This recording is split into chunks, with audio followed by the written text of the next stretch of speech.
Welcome to the WRC podcast. I'm your host, Katrina Marie, and you're in the right place.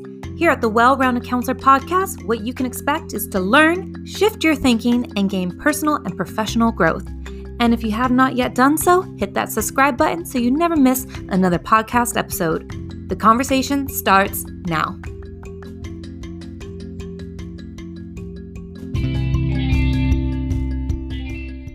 Hey everybody, welcome to the WRC podcast, the show where we explore the qualities and skills that make a counselor not just good, but truly great.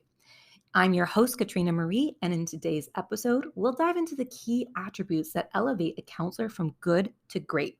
So whether you are a seasoned professional or just starting your counseling journey, this episode is for you. But before we get started, I have an announcement. My book is published. Woohoo! I'm so excited and pumped. I hope you've seen some of my posts or you've been hearing about it in my previous episodes, but about a week ago, I have published my book. You can buy it on Amazon. I'm going to leave the show notes details below, and I'm going to keep pushing it out in each of my episodes because I really believe it's going to help you as a counselor. And today's episode is going to also kind of piggyback on some of the things that I do talk about in my book. So it kind of gives you a little idea. And it's very affordable right now. You can get it for $2.99. I mean, that's cheaper than most things these days that you can buy at the grocery store or when you go out on a night out. $2.99, investing in yourself, what a deal. So make sure that you check out the link below. You can check it out literally while you're listening to this podcast. So don't be shy. You can pick up your phone, click on show more in the show detail notes, and you can find the link and multitask, listen to this episode, and buy the book. So why not do that? Why not help yourself out today and buy something that's going to change your life? So let's get into today's topic about how to become not only just a good counselor, but a great counselor. And let's begin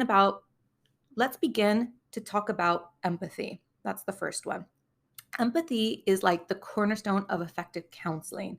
Great counselors, they possess the ability to connect with their clients or their students. That's what I work with as students on a deep emotional level. And you need to demonstrate some genuine understanding and compassion.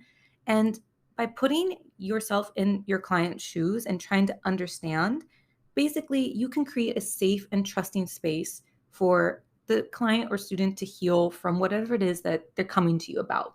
So a lot of times I work with students who have some social emotional traumas or minor things that they want to talk to me about, and I need to be able to empathize. So let's just use the example of losing a loved one because I can relate to that topic. So even if I didn't lose a loved one, you need to still try to relate to that topic and try to put yourself in their shoes, because grief, there's no words that you can really say to somebody that's going to make them feel better. You can just be there for them and empathize and find the right things to listen and say and just console. So again, showing empathy because the person is going through something is one of the main pillars of being a great counselor. Next, it kind of piggybacks off of the first thing. It's going to be active listening. So active listening is another vital skill that separates good counselors to become great counselors. So not only active listening to your students or your clients, but also paying close attention to their body language, the tone of their voice, or even unspoken cues.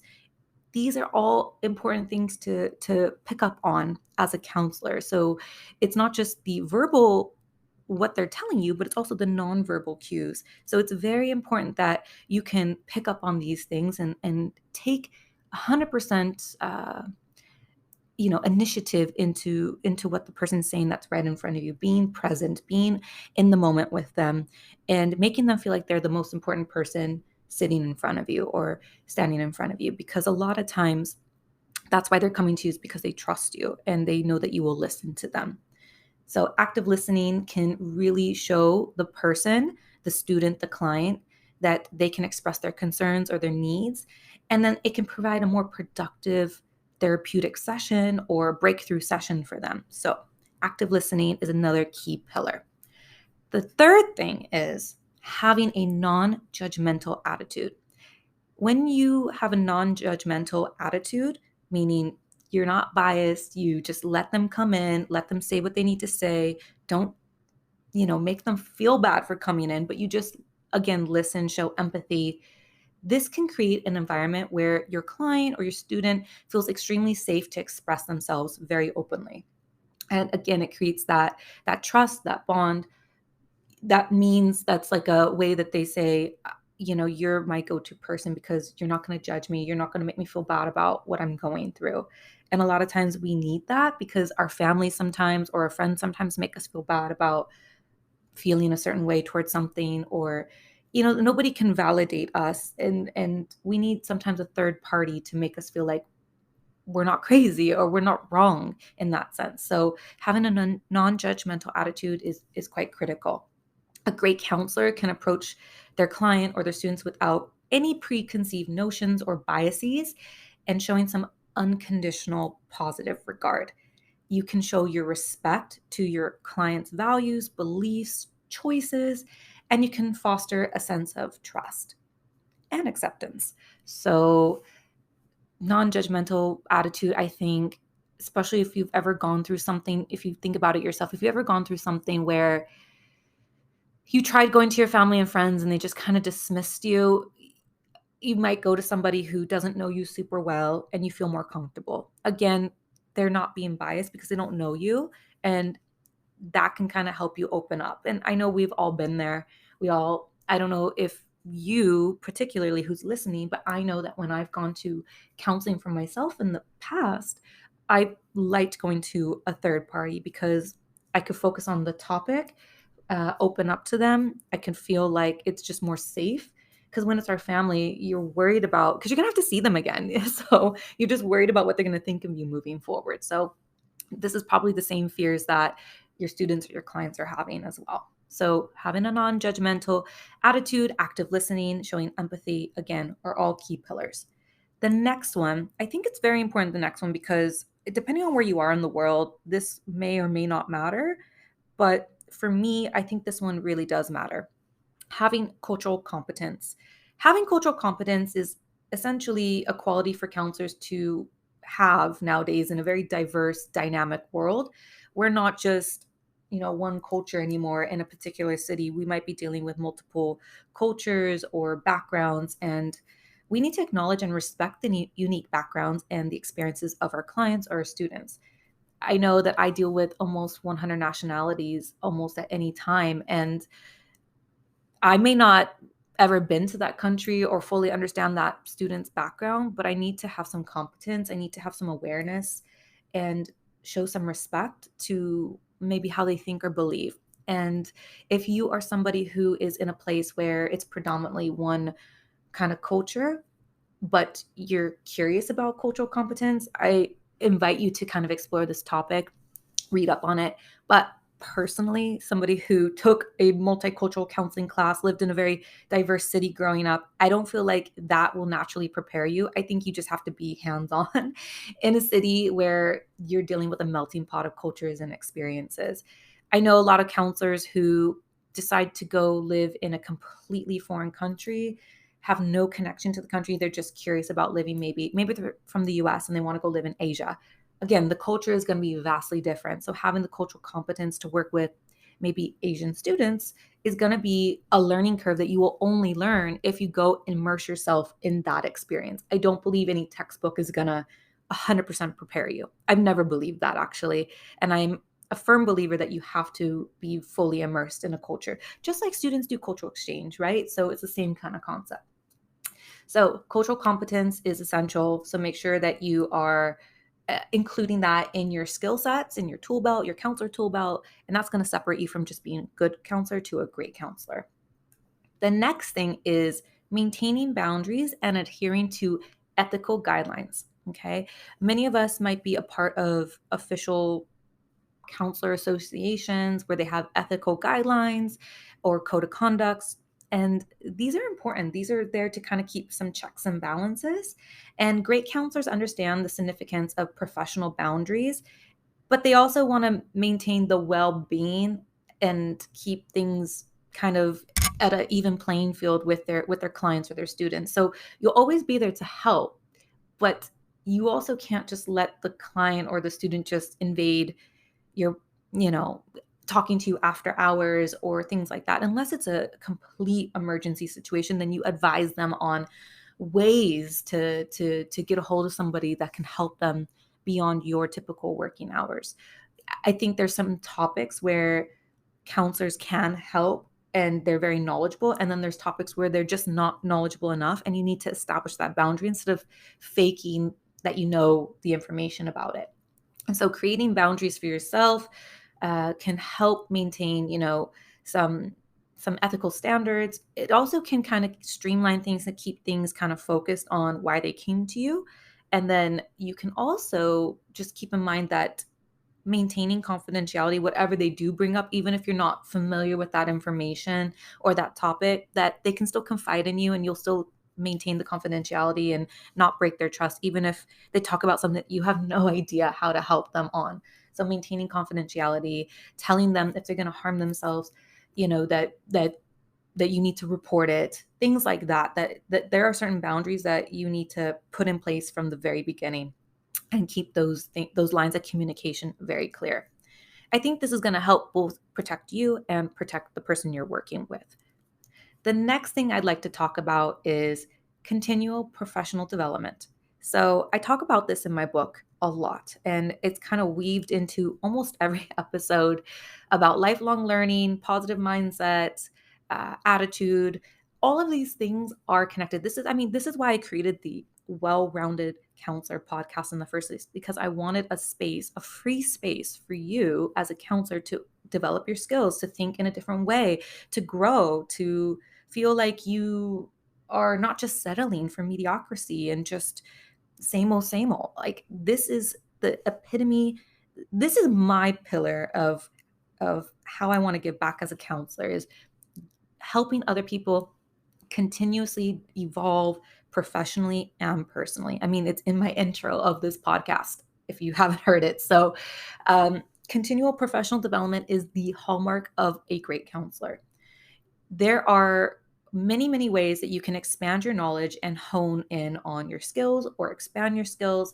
And you can stay up to date with research, different techniques. If you're a counselor that works with therapy, you can provide effective evidence-based interventions.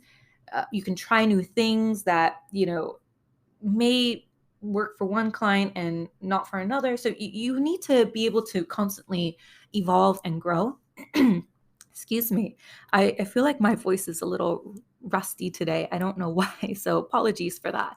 Um, Essentially, growth is inevitable, right? In any of our jobs, there's going to be different trends.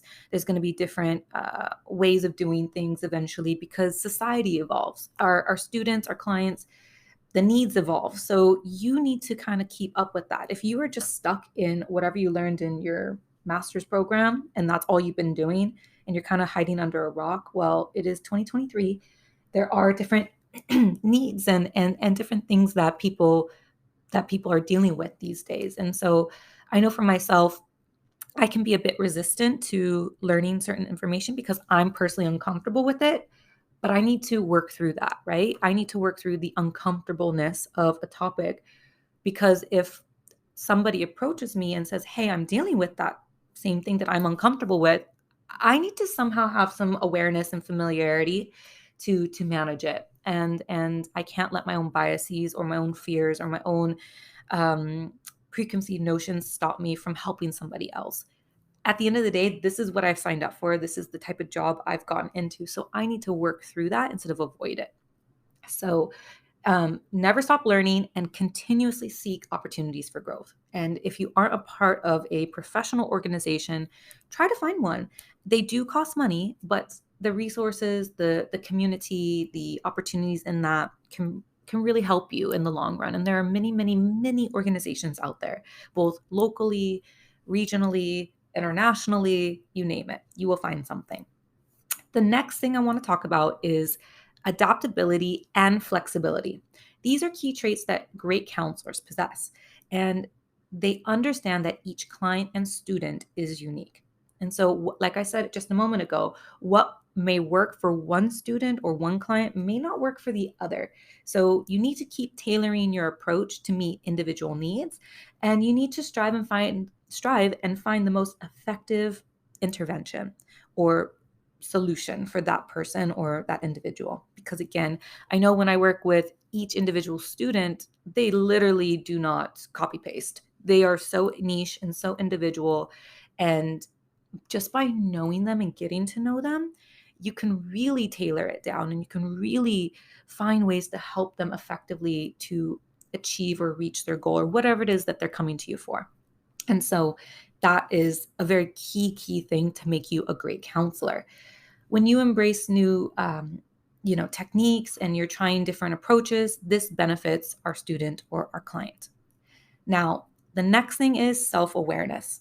It is a fundamental quality for great counselors. I mean, all of these are fundamental, critical pillars in all of this, right? So you are aware of your own strengths, your own limitations, your own biases, and your triggers.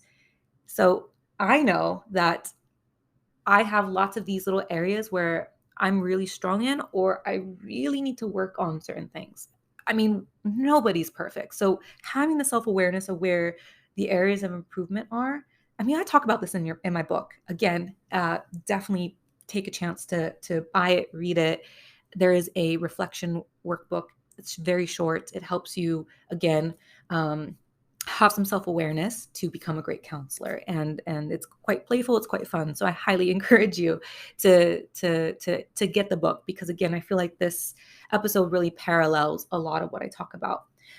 um, by engaging in some level of self-reflection and maybe even some supervision from your line manager and getting some feedback and some support, this can help you become a better support system for your students or your clients.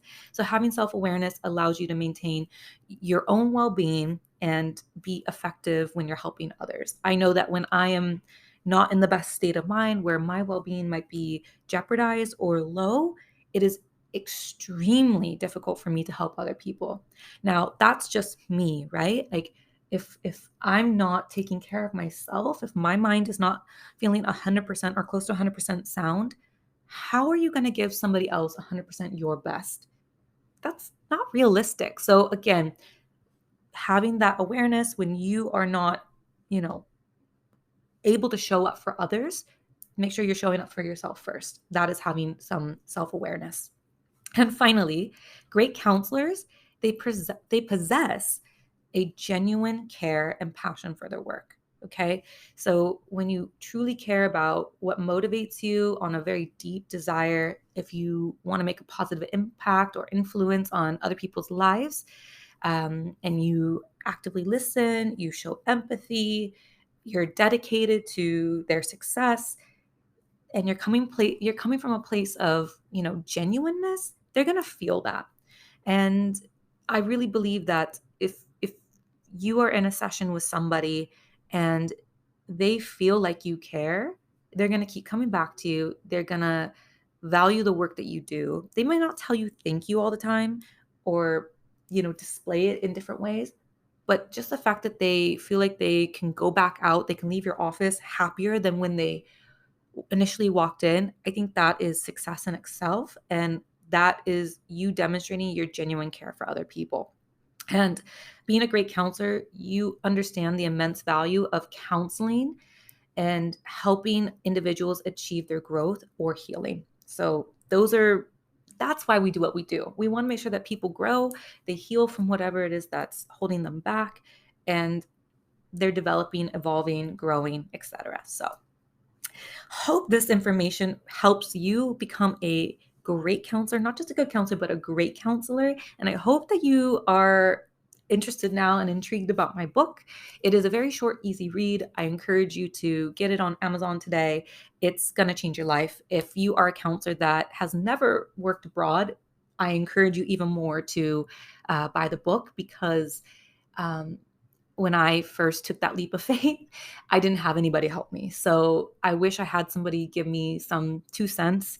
I wish I had a mentor. I didn't have those things. And I talk about that more in my book. So if you're feeling intrigued, if you're feeling like this episode has helped you, or you want to grow some more, keep listening. I have some great content coming up for you guys in the coming weeks. And I'm not going to slow down. Thankfully, I have a lot of interest of people wanting to be on the podcast. So If you are somebody also that is interested, please get in touch with me and be happy to discuss further.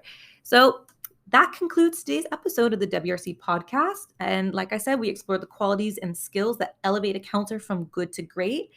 And remember, being a great counselor is an ongoing journey of growth and learning. So I hope you found this episode insightful, inspiring, and you're ready to take on the week ahead. I hope all is well, and please make sure that you like, subscribe, leave me a rating, and I'll catch you all on the next episode.